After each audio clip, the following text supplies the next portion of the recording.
So, hi everyone, happy Friday. I know we've been doing introductions as we've been popping on. This is accreditation part 2 in follow-up to the session that we did several weeks ago. So I'll be turning it over to Joy here in just a second. But I did want to mention, you may have noticed, for those of you that were on the invite for Monday, for the session that ASTHO was going to lead on Pacific Island culture and traditions.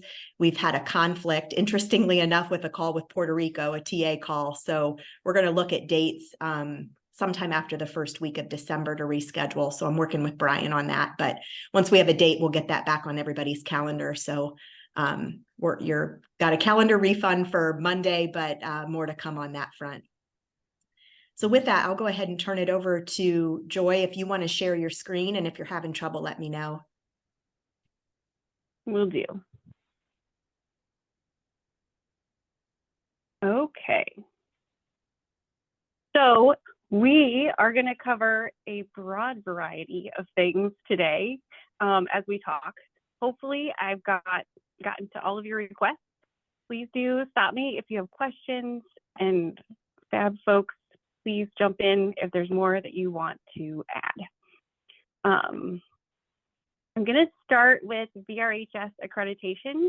I apologize up front, these slides do not have the new Fab logo, but I pulled them from other places, so I hope you'll give me a little bit of grace with those. So VRHS accreditation looks different from Health Department accreditation in a couple of ways. I wanted to first point out that there's different standard and measure topic areas in VRHS.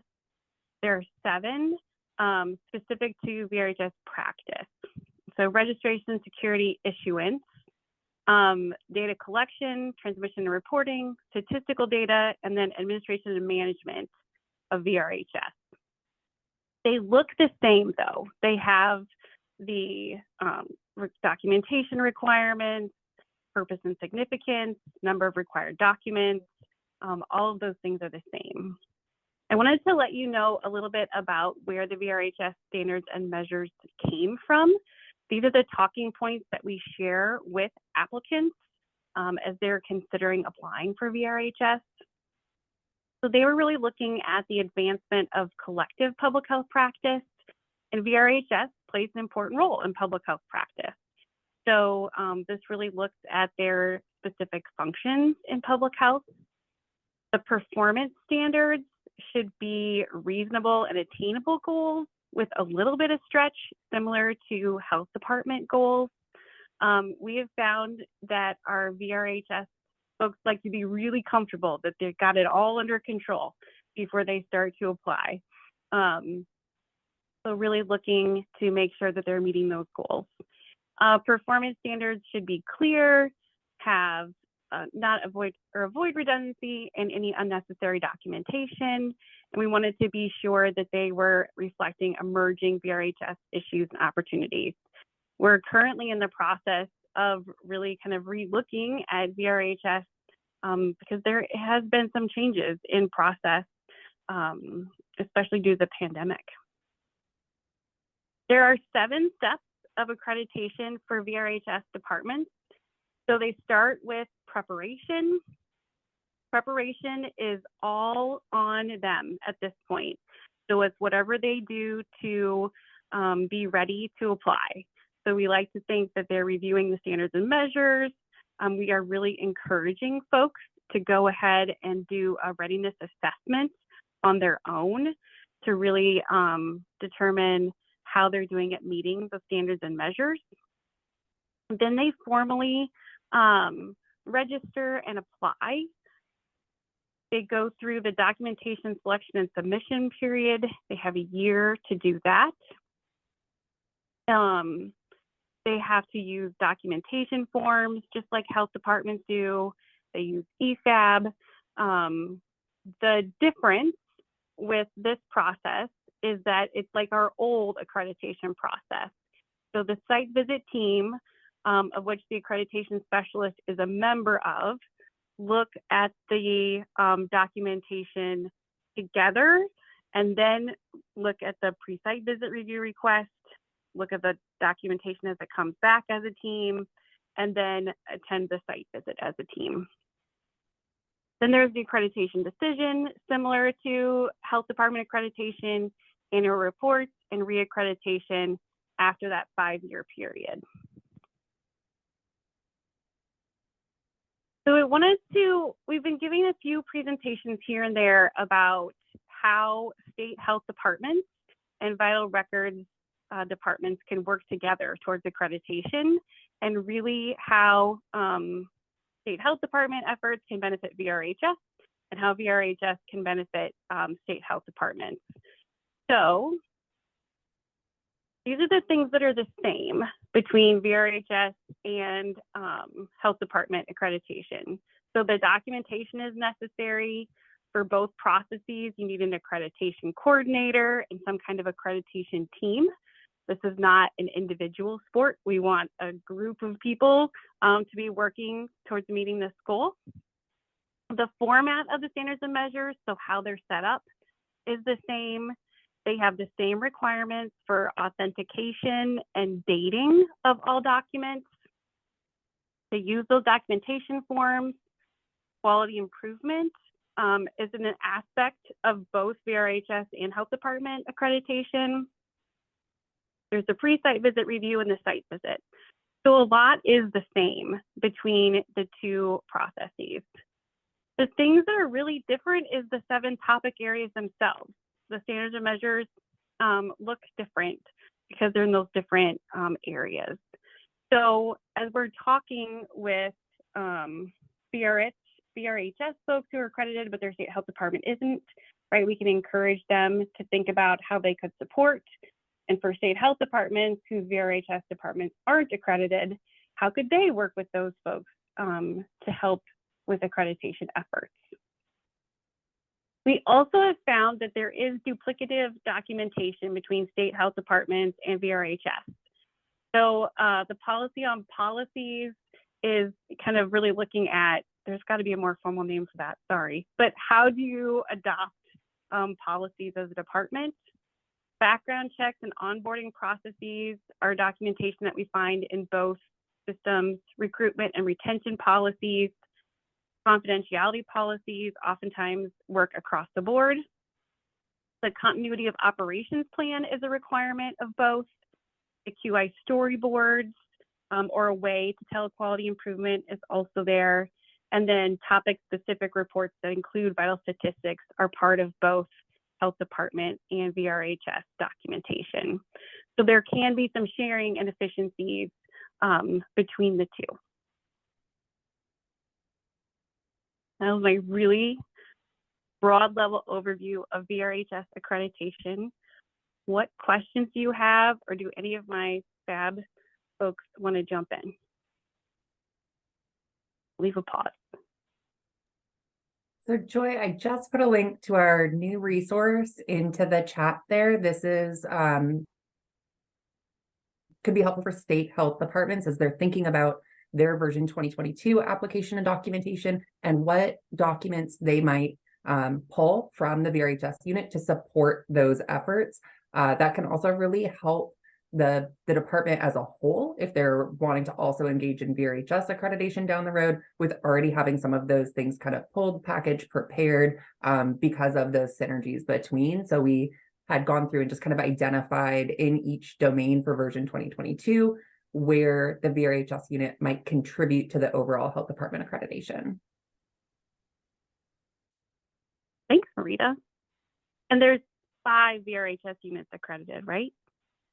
Yes, 5 currently accredited, and we have 12 total kind of in the process. So that includes those 5. All right, thank you. Any other questions or comments? Yeah, I do have a question. And I haven't looked at the standards for this in a long time. So sorry if this is a basic question or duplicative at all. But given the focus on data modernization, are there standards and measures that are specifically associated with that with respect to vital records? Or if if there are, and are you finding anything with respect to how vital records is progressing in that area, or moving past the electronic death registry, the electronic vital, electronic birth? Yeah, so I'll just ask that question. Sure, you want me to take that one? Okay. Yes. Yes. So we had a think tank back in June, and I can pull the link from the think tank report and put it in the chat also, so that you can see all of those areas that were discussed. Data modernization was one, and it was one of like the breakout work groups that we talked about. And yes, there are places where it is in the initial set for VRHS. NAFSIS actually put together kind of a crosswalk for that. And so we can also share that with you all. It's a draft crosswalk. It's not released externally yet, but it's going to help us in the development of our reaccreditation VRHS standards, which that work is underway right now. And so the release of VRHS standards, we're aiming to get those out to the field probably next July 2024, and then it would be in effect January 2025. We will have, as Joy had on one of those slides, we want to meet the field where they are, but include some stretch. So data modernization is one area, as well as equity and workforce are the other areas that coming out of that think tank, where we think we'll be able to kind of help add a little bit more stretch in. Great, thank you.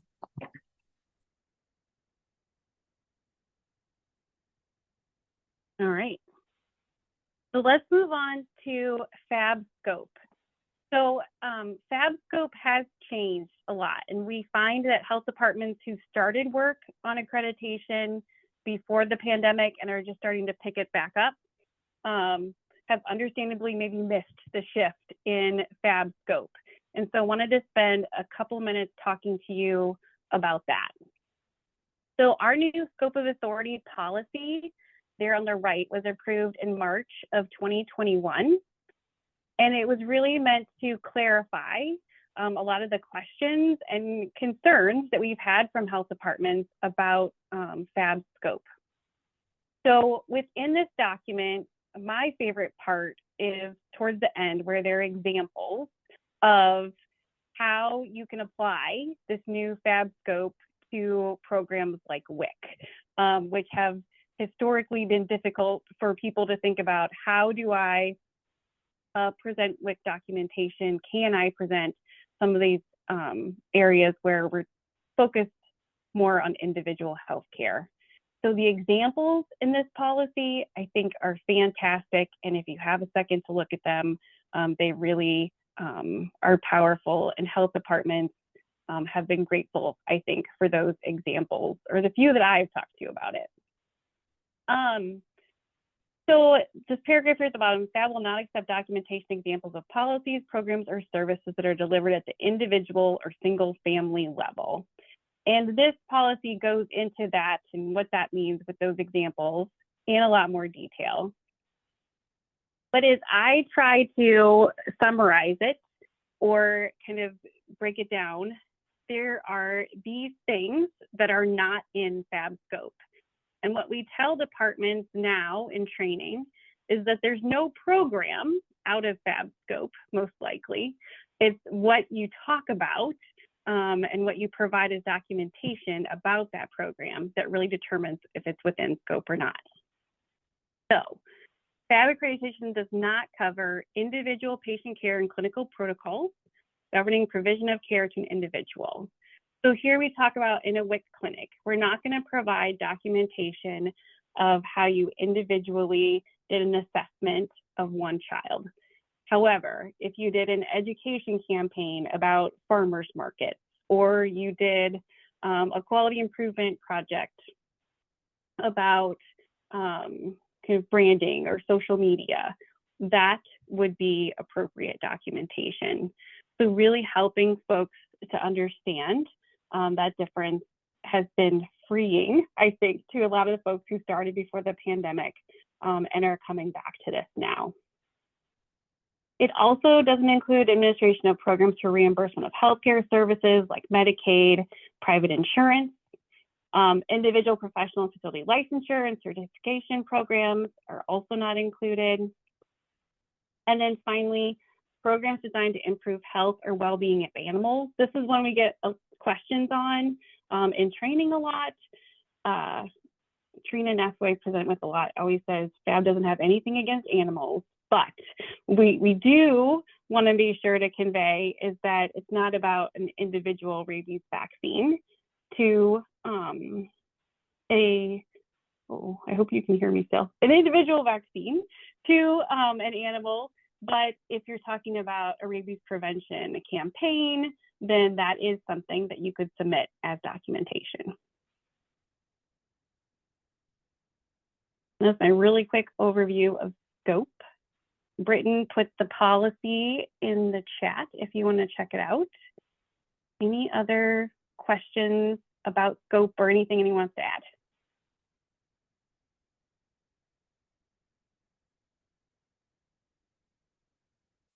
Has the policy helped? I mean, because I remember there was a lot of confusion around that, you know, in the past. Do you feel the policy and as the program's progressing, people are understanding the difference and the focus and the scope better? I think so. We really broadened what we allow with this current policy, so we get far fewer questions these days about scope. There's really just a lot less that we don't accept anymore. So it's far less of an issue anymore than it used to be. Yeah. So it's really helped. I think the field's really appreciated it, and a lot of health departments that had staff that felt like they were not a part of accreditation now feel part of it, which is great.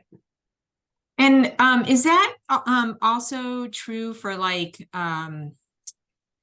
for the health professions licensing areas? Because I remember they felt very Still good. out of scope. We do not do individual licensure, right? Yeah. Okay.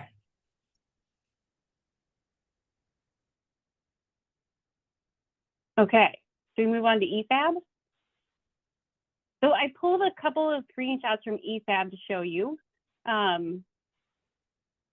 It's almost a year ago that we released new EFAB. We're still calling it new EFAB.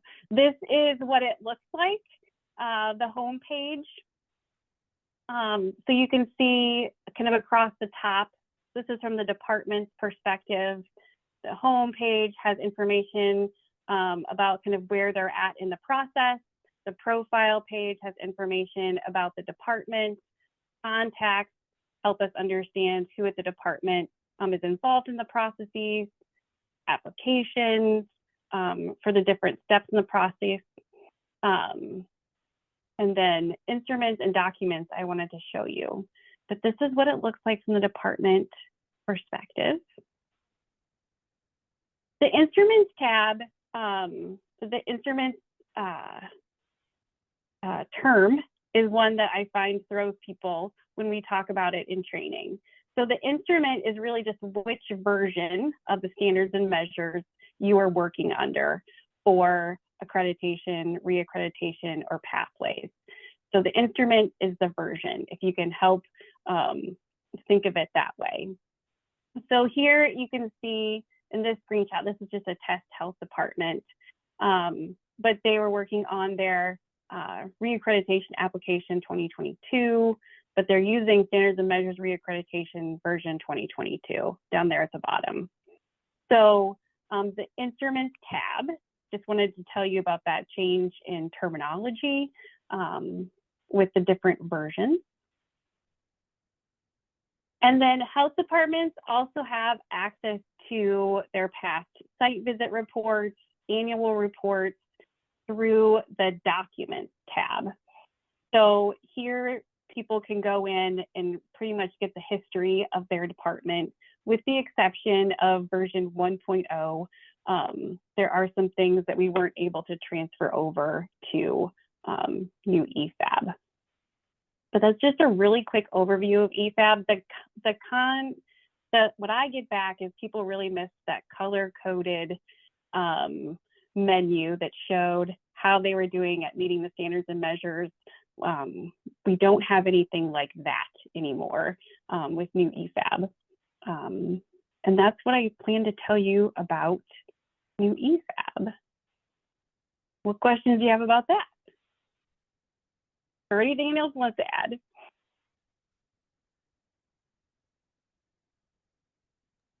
I'll just add that we've developed tons of internal resources that we share with the field. We call them help sheets, that since this is new for everyone, including us, and we send those help sheets to the health departments kind of as a just-in-time resource that has screenshots and directions on exactly how to do whatever step in the process it is that they're on, until folks are up to speed on how to use the system.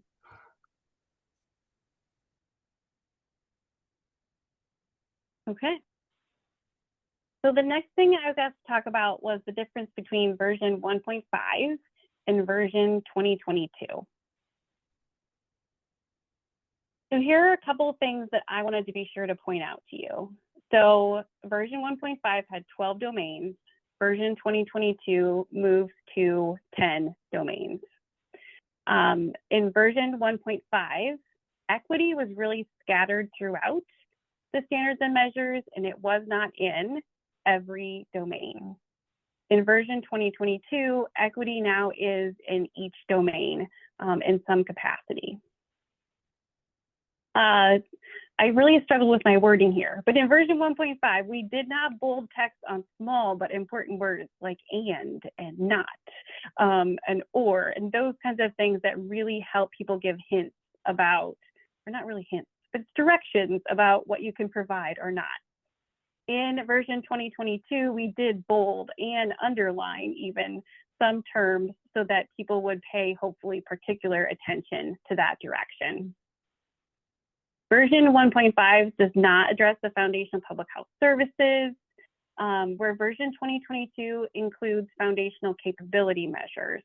And foundational capabilities, as you all know, are part of the foundational public health services. And we do highlight which measures are foundational capability measures. Version 1.5 does have some examples of how health departments can meet a requirement. Version 2022 contains a lot more examples. And people really like to see those examples. The trouble we sometimes have is that people think it has to be one of the examples listed when that's not necessarily the case. So we're encouraging people in training to read really carefully about if it could be or must be as they look at those examples. And then finally, in version 1.5, our big plan, so like the CHA, the CHIP, the strategic plan, the requirements were different between initial accreditation and reaccreditation. In version 2022, requirements are very similar and identical in some cases between initial accreditation and reaccreditation for those big plans. So that's a big change.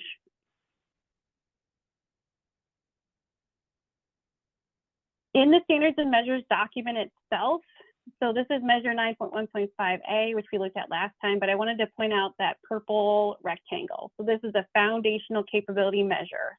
So we're trying to make it really obvious in the standards and measures that people know where these are. And then this also is one we looked at last time, but you can see the not is bolded and underlined twice in that first paragraph. So that's an example of how we were trying to draw folks' attention to those small but important words.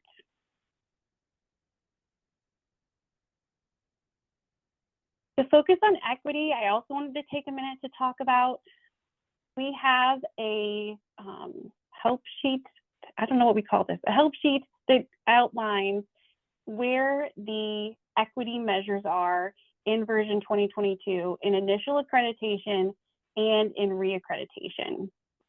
The link to it is here on this slide, but they're able to go through and see what the topic is, where that measure is, and look at those things specifically about equity requirements. And so we've called them out very purposefully here so that people have that as a reference.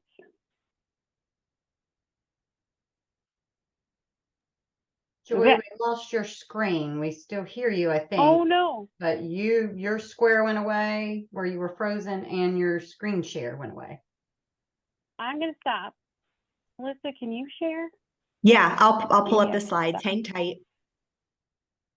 Sorry, everybody.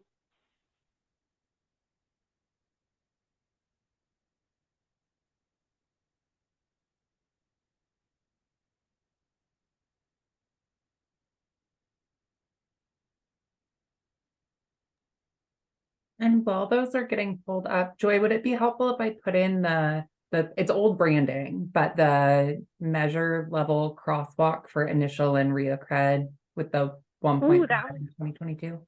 That would be great. I'll throw that in the chat.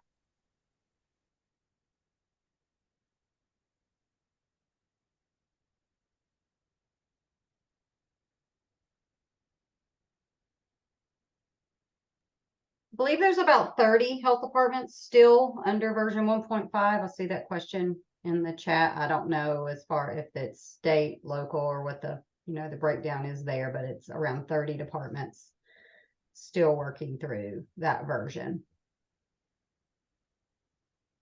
And it's about the same for reaccred with version 2016. So we have about 30 there also. Right. I can't see you all anymore, but I can hear you. So, Yeah, Joy, the help me slide. with the chat. Yeah, the slides are back up. It's on the equity side. So just let me know when you want me to advance and I can advance for you. And then I can keep an eye on the chat too, Thank you. as well. So where did you lose the slides when we were talking about equity? I believe it was the slide with the handout. Okay. That was the last one. Okay. So now we're ready to go to state-based documentation. I'm hitting enter. My computer's All right, perfect. giving me. Oh no. There we go. All right. Oh, it's Friday. It is.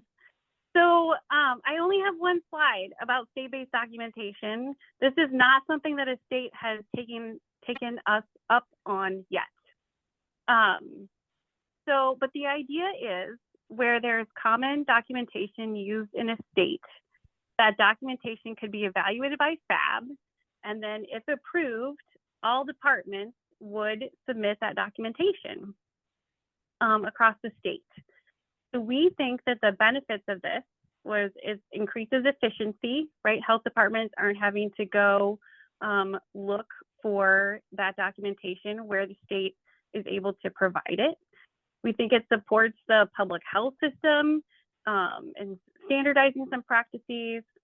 And then it also supports local health departments in their work towards accreditation and makes it just a smidge easier to do this.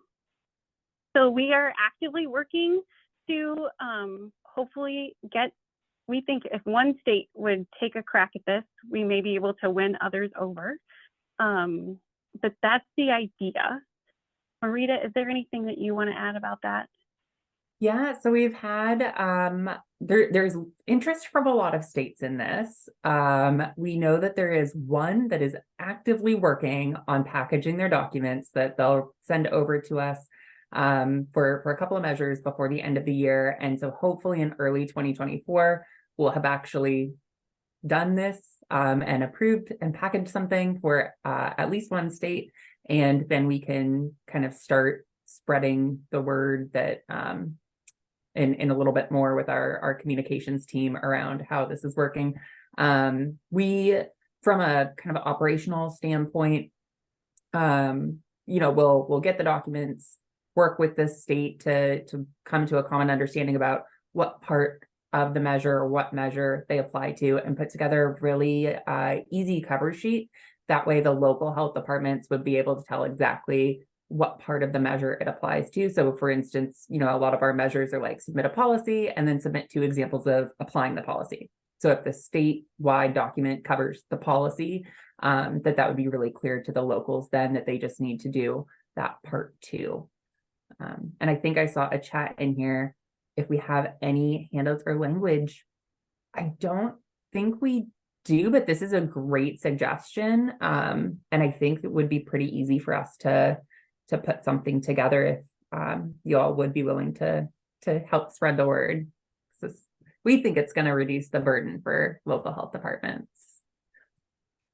And added bonus for the states, they know that if FAB's approving it to, you know, as credit for the local health department, and it's a measure that's an A and all, that it'll also work for them. So it also gives them a little bit of a preview on like yep, you're gonna pass this one.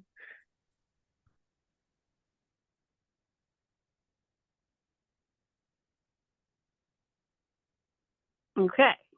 Are you ready for the next thing? All right. So next we want to talk about the mock site visit toolkit. We are close to having this ready for you. Melissa, can you go to the next slide? Yeah, I'm having trouble advancing for some reason.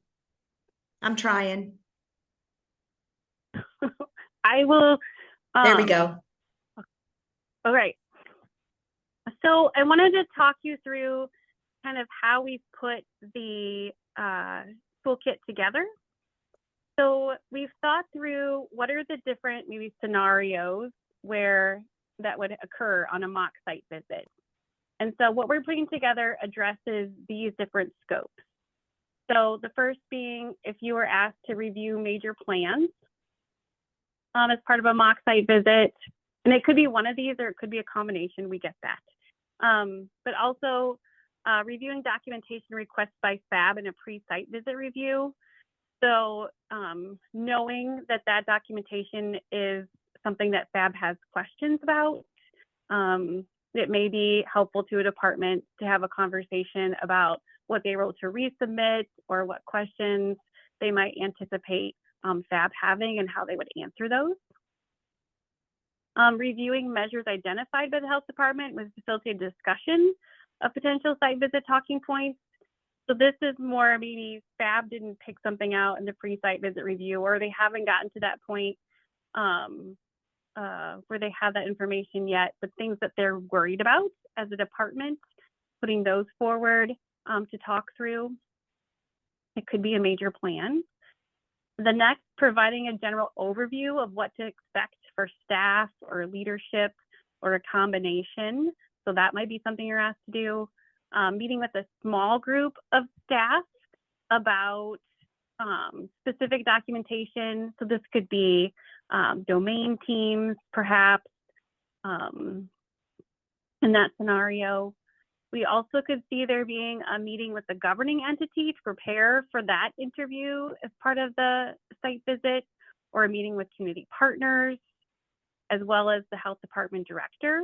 What do they need to be thinking about in preparation for the site visit? And then our last idea was to provide you with some ideas about what you were going to do if you were helping to plan the tour of the main facility. That's a part of the initial site visit.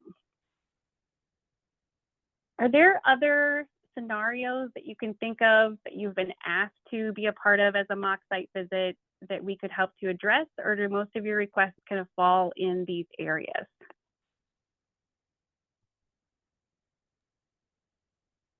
Hi. I think most of the requests are probably going to fall in this area, but one thing that I think our team was curious about was the walkthrough of the performance management system. The walkthrough of the performance management system?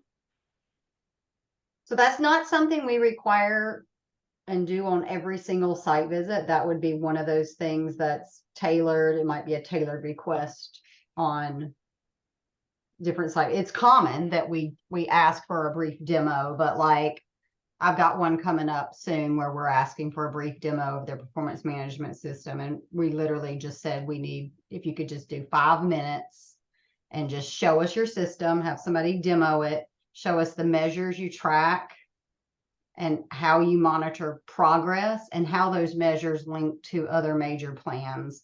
That's the general question we often ask. Sometimes it depends on their documentation. It can get further in the weeds, of course, but high level, that's typically what we're looking for in a demo. And we usually will tell the health department that in advance. Like I disclosed that when I shared the agenda. Hey, we're going to ask you to do this. That way they can be prepared for that during their site visit.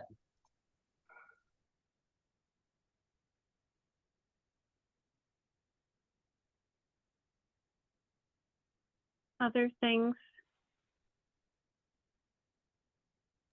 Joy, what I don't see on here and it may be included in our, just not on the slide, it might be in the mock site visit toolkit, is that staff session. You've got meeting with small group of staff about specific documentation. That's really the measure, the domain discussions. But there's another session that we do that's with staff of varying levels. So that's another meeting that could be on here that you may be asked to help with. I would assume. You're right, Britton. I'm sorry I missed that one. It's okay. Yep. Okay, on the next slide, we gave you, I just wanted to give you some examples of some of the help that we're trying to provide in the toolkit. So for, in the section about preparing the governing entity, we offer some suggestions about questions that you could potentially pose to the governing entity to help them think through what their answers might be. So where we can, we have included kind of questions and prompts that a facilitator could use in each of those different scenarios.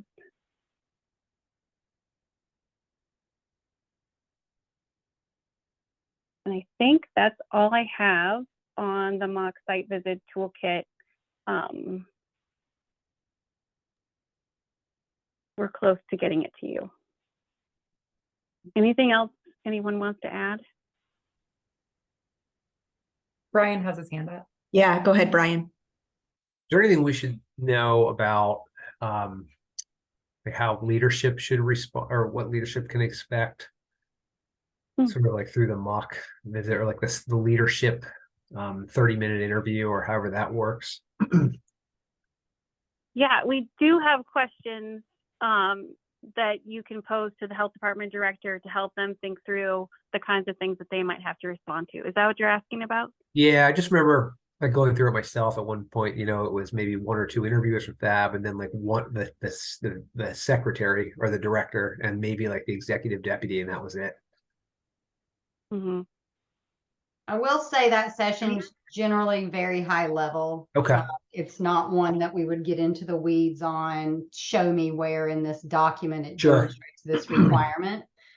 Those types of questions are typically reserved for day one, where we get into the specific measures. So it's going to be generally high level. What do you see as the greatest strengths of your health department? What do you see as greatest opportunities for improvement? How do you describe the public health system in your community? What's the impetus for applying for accreditation? What do you hope to get out of this? Things like that. Is that the same and sort of relevant as well to apply to maybe like a board of directors that they have, or the board, health department board? Could that be used for that? Yeah, it's generally pretty high level as well. There may be some other more specific questions for them, like what's your orientation process like for a new governing entity member? How does the health department communicate with you as a board member? Or how do they share with you what your roles and responsibilities are versus their roles and responsibilities, and things like that. So there's something separate for the board, right? Is that what you're saying? There's a separate interview session during the site visit, and separate, I guess there's a separate section as well in the mock site visit toolkit. Joy can probably speak more to that has some sample questions. Okay. Yeah, some of the sample questions are here on the slide that that I'm looking at. Provide sample questions. One back. You guys see that one? Melissa, can you take us back one slide? Yeah, I'm trying. I'm still Oh. having trouble for some reason advancing. I went to the big plans, Joy, so Oh, okay. yeah, When I this think is the just one, strange. I don't know what's happening here. it's Friday. The one thing I think that I'd add, if you're going out and doing mock site visits, is that, you know, from the very beginning, and it's still true today, like FAB wants health departments to be successful. We want them to feel prepared. The site visit is not about gotcha moments.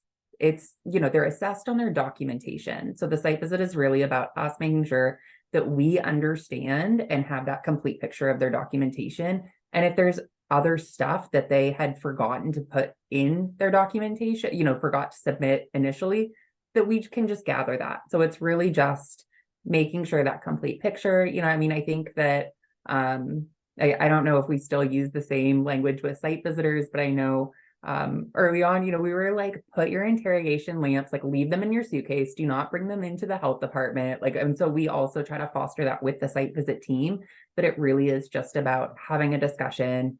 And so I think we frequently will hear from health departments that they were a lot more anxious beforehand, and then they experienced it and they were like, oh, that actually was like a really pleasant couple of days.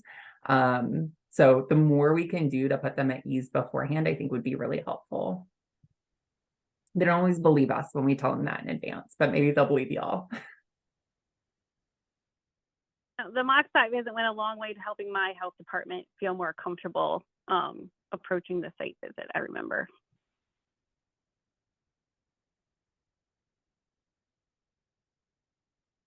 Yeah, that's a good reminder. The board's part of the governing entity, and I was thinking of the state governing entity.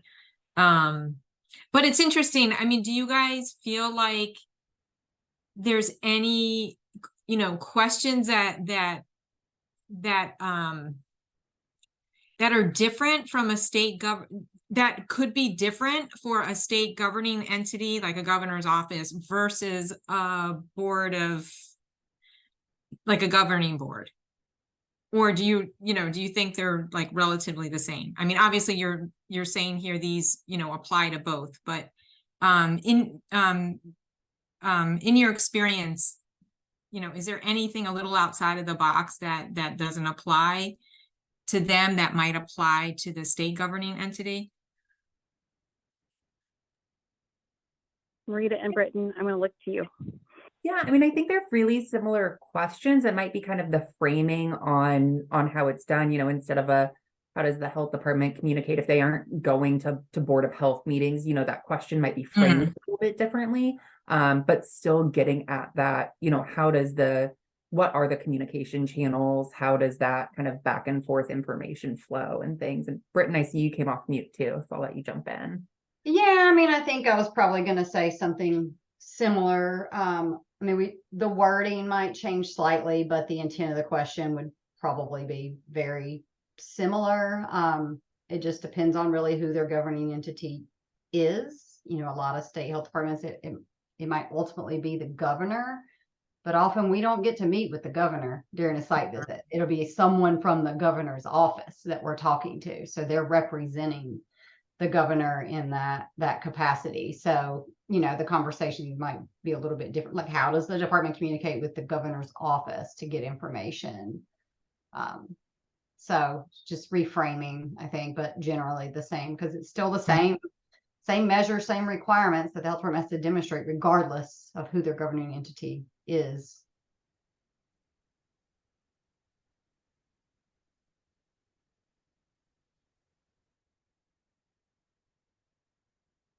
We move on to the major plans. Yep, I'm going to try to. Oh, look at that. Did it work? It's there. I'm on the where are they slide, Joy. All right, perfect. So, I double checked with Marita just this morning to make sure I was listing the right major plans.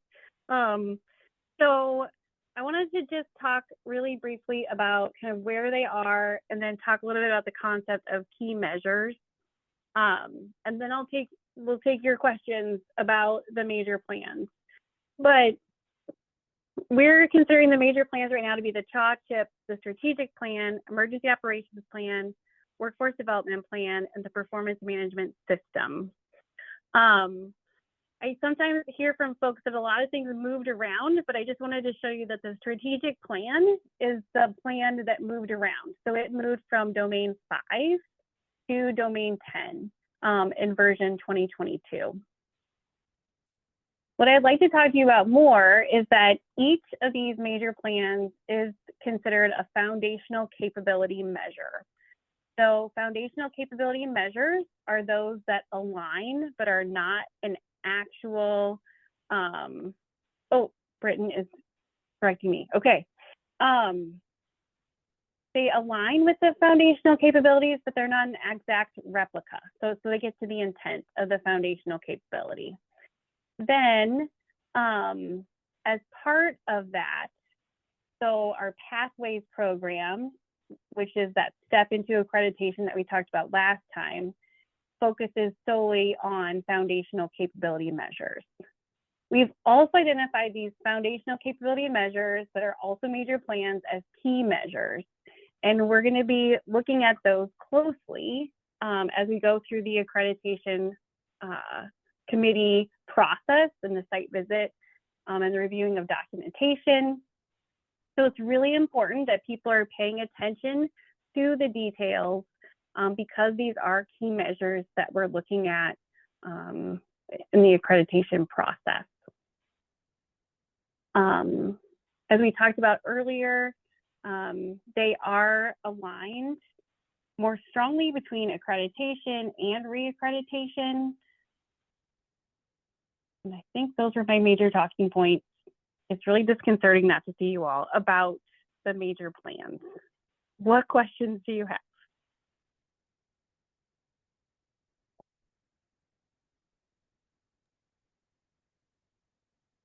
This is Brian. I have one question.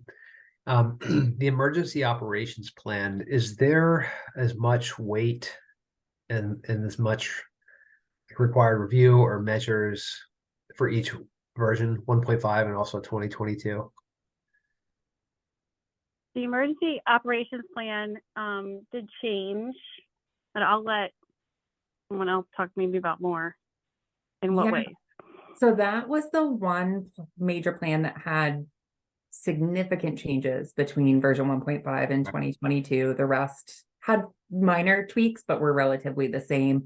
And I think even before switching to version 2022, we also had a bit of a internal shift where at one point in time for version 1.5 measures 541 and 542, the kind of all hazards, all county, bigger picture emergency operations plan. And then the piece, either if it's, ESF 8 or, different jurisdictions have the different kind of terms that they use, but the piece that belonged to public health was that subsequent measure. And at one point in time, FAB was holding both of those up to kind of an equally weighted level in the final report. And even before COVID, we ended up kind of switching to say, a lot of the pieces in 541 were outside of the health department's control. And so we reduced some of kind of we don't have weighting in a statistical sense on our measures, but we reduced some of the kind of weighting on 541. And so then when we got to version 2022, we were very intentional about that the foundational capability measure that relates to the EOP is about what is within the health department's sphere of control and their piece of that larger effort. And so that is the piece that it continues to kind of have a little bit more weight.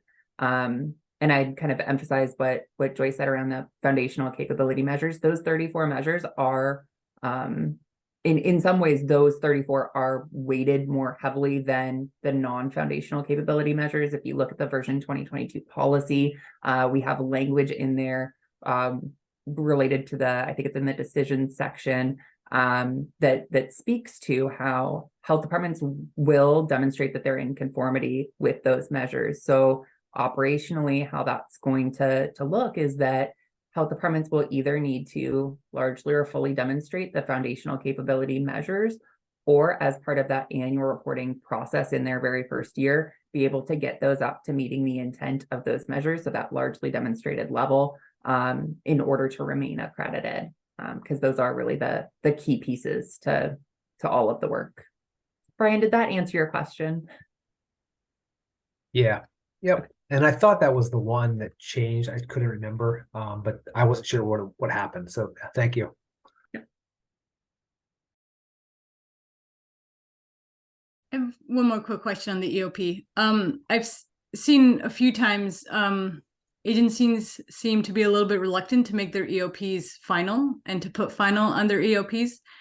And of course, draft documents should not be submitted to FAB as part of the documentation collection and accreditation process. But for those who do insist on keeping, like, you know, this document has been signed, it's provisionally approved in draft form and can be used as is, and it's overall operational and they're using it, what recommendations do you have that maybe I can bring to the agency to try to get draft off that document? I don't know if you've run into it before. I mean, we've received some of those, but the bottom line is if it says it's a draft, to us, that's a draft, and to us, it's not final. So our recommendation is to take the word draft off, even if that's just the version you're submitting to us. I mean, if that's how you operate internally, fine. I mean, it's similar to like what we tell health departments about signature lines. We can't accept blank signature lines. If it's your policy that you sign policies and procedures to show they're final and approved, then make sure they're signed. We don't require signatures, but if you submit one with a blank signature line, we're going to kick that back and say it's a draft, it's not final. So if you don't use the signature lines, then delete that. Delete it. Just don't submit it with the blank signature line. So similar, I would say similar concept. Looks like Marita's pulling up some official guidance. Yeah. So I know that we tried to address that, because I mean, as Britton said, like if it says draft, like it's, you know, like we really need that draft watermark removed. But for the signature and with that, so in the requirements for all documentation section of the standards and measures, kind of that intro part, we did try to add in like we're trying to help in this space. So we have a note here saying no draft documents are going to be accepted or reviewed, with the following exceptions. If they're packaging a draft document with a final version to demonstrate changes made, then that works.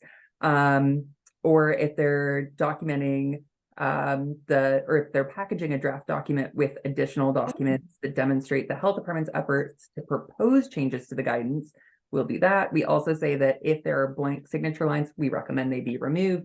But if they cannot remove them, they can provide a signed copy, a signed memo with documentation explaining why the signature line is blank and attesting the document provided is not a draft document. So the draft watermarks, get them off. But if it's a blank signature line issue, a signed memo, we can work with that. And so that's all. We put it in version 2022 and tried, because we know that that's a barrier. Yeah, and I appreciate that you both sort of validated the advice we've been giving to agencies. And for this particular example, there's no watermark, there's nothing in the footer. They have sort of a signature at the end of the document that says this is a provisionally approved EOP in draft form, but is otherwise supposed to be used as is and operational. So they kind of call it out that it's a draft, but I'm going to stick with that advice that you both just gave me, and also what I've been giving them, that they should really take that out of their document. Thank you.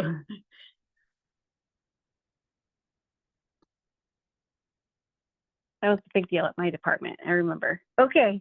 The last section that I prepared was around FAB resources and the Learning Center. So the first slide, keep it up, Joy. Okay, the first slide is version 2022 resources specifically.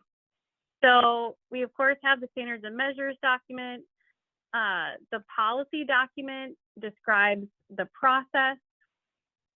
And it's also a great read. We encourage folks to read that during initial training so they understand the steps of the process. We have a glossary that also looks at acronyms. There's also a separate glossary for idea concepts. The version 2022 FAQs, we've been able to provide a lot more information about specific measures through the FAQs than we have previously. So I would encourage you to go out and look at those. And we do update the FAQs on a regular basis.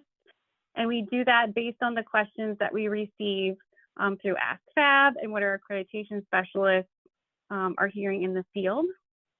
I showed you the equity one-pager, but we also have a similar one on governance that can be helpful to use with the governing entity in education about the kinds of things that they need to be involved with and where they show up in the standards and measures. We have the crosswalk with the foundational capabilities. We have webinar recordings from when version 2022 was first released, our fee schedule, and then the documentation forms that departments use as those cover sheets for each measure. The documentation forms are available to anyone, not just those departments who are actively in the process, but we'll talk about that here a little bit more in a minute.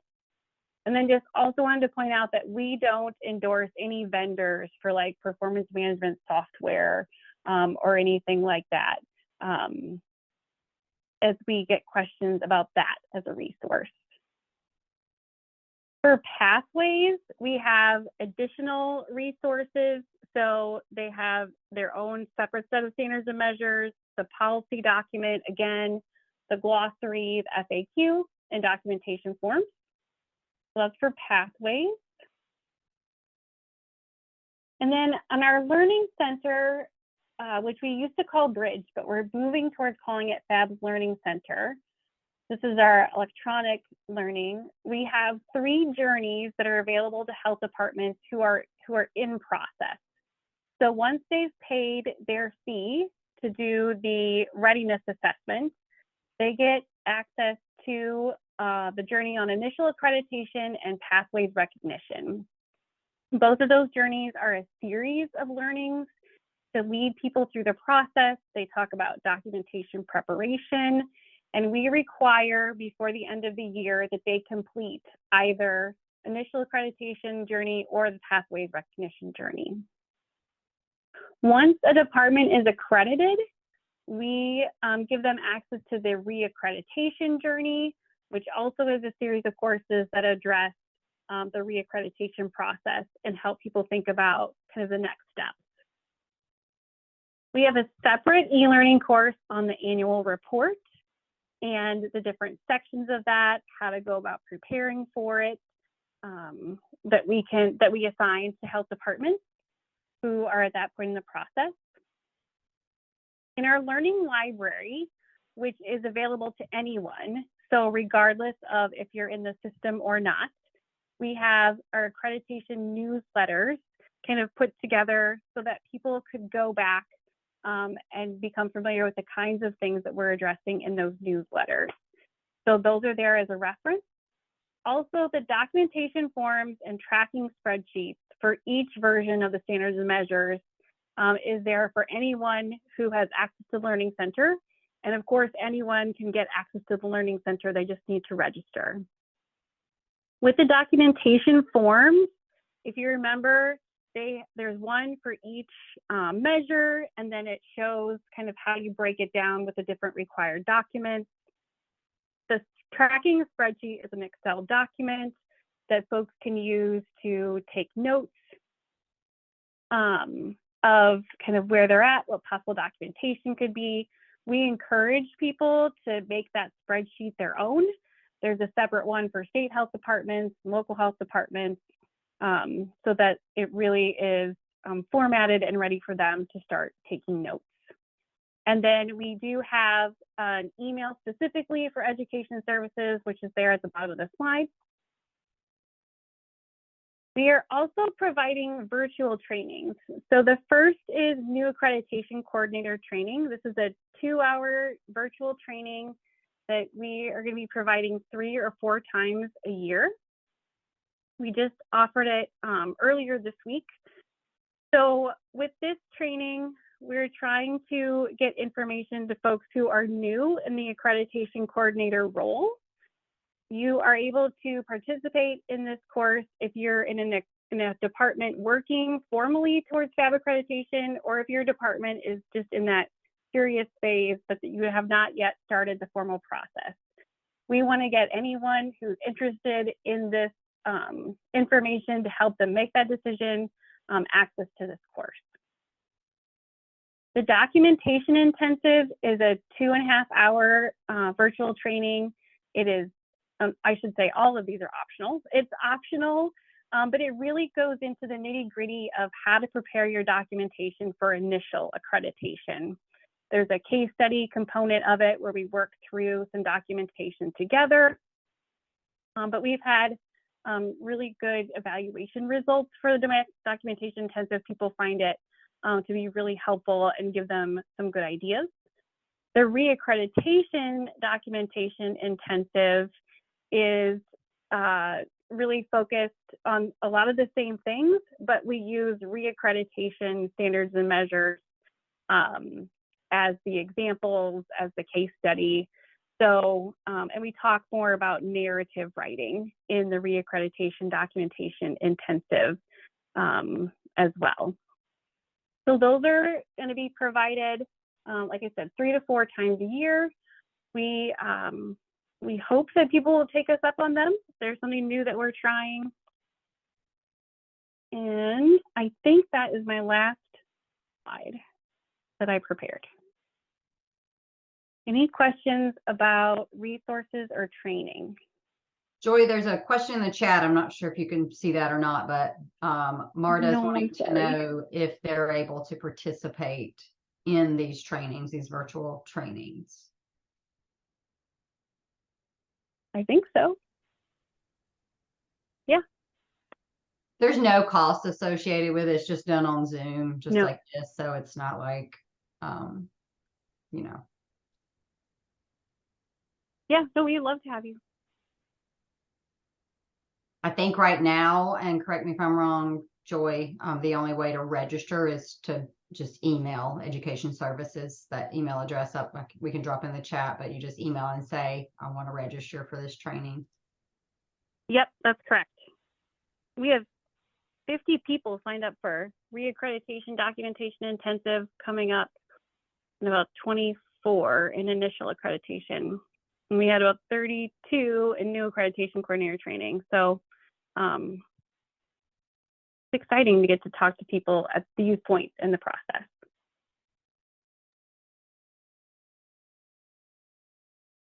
Joy, can I stop sharing the slides? Yes, sorry. No, that's okay. It's just, clogging up my computer this afternoon for some reason. I'm not sure why. I'll make sure we get a copy to everyone too, a handout of the slides.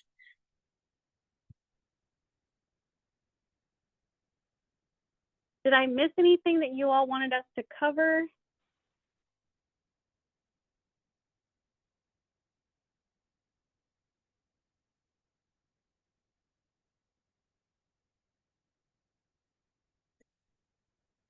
I see some heads shaking no, Joy, which I know you can't see. Okay, good. I can't. Well, you know where to find us if you have more questions. Yeah. So you can reach out to any of us and we can pull in whoever we need to get the answer you need for sure. And Britton, thanks for putting the email and the link in the chat. Of course. I think the one thing from our team that if you can help spread the message in the field, when questions come up, ask that. You know what our staff love helping health departments through the process. And so I think that sometimes folks are a little bit hesitant to reach out. They think like, oh no, I don't want to seem like I don't already know the answer, or that I don't get this measure, or things like that. Like, no, Ask us questions. We love questions. And I've always said, not, I still swear by this, the health departments that ask the most questions end up being more successful. Don't just assume anything. If you have any hesitation, ask, lean on us. That's what we're here for.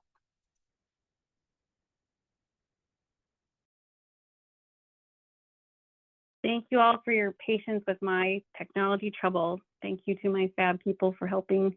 I will turn it back to you, Melissa. Great. Thanks, Joy. And thank you also, everyone who was able to help with questions, and ASTHO for all your questions. Super helpful. And like I said, you know where to find us if you have other needs for sure. And then I did put the Ask Fab at fabboard.org email in the chat again, so you can share that with any departments that you might be working with, state health agencies, territories that would like to ask questions specifically of Fab. So with that, I think we're done for the day. You get, goodness, a little bit of a calendar refund on a Friday, which is a little bit of a gift. And I know we've got a lot of travel between our two agencies with the FIG grant between now and I think the 1st of December. So it'll be nice. I think we'll get to see each other, some of us in person. And then, like I said, working with Brian to get that Pacific Island cultures and traditions session rescheduled for sometime in mid-December. So we'll see you all then. I'm sure, if not before, in other meetings, in person and virtual. So have a great weekend, everybody. Thanks so much. Thank you. Bye-bye.